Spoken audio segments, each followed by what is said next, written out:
Welcome to Burlap Teachers. Enjoy the video. You'll begin by locking in the basics that shape every aesthetic choice. Update iOS, backup, and choose a cohesive color palette. This guides wallpaper, icons, and widgets. Once done, pick a high contrast or muted wallpaper depending on that palette and enable dark mode to match. Make sure to download any icon packs or shortcut templates now so they're ready. You're not just changing looks. You're building a consistent visual system that you'll apply across home screens and lock screens.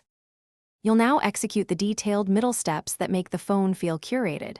Create custom app icons with shortcuts, set the icon image, add to home screen, and test a couple to confirm launch behavior.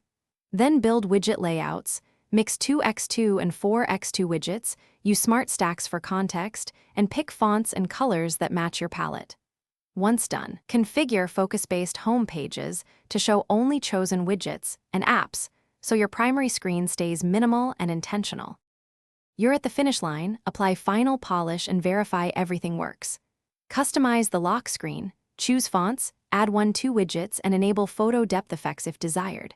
Make sure your chosen case and screen protector don't clip edge visuals and adjust wallpaper crops to center focal points. Once done, test navigation and widgets for responsiveness.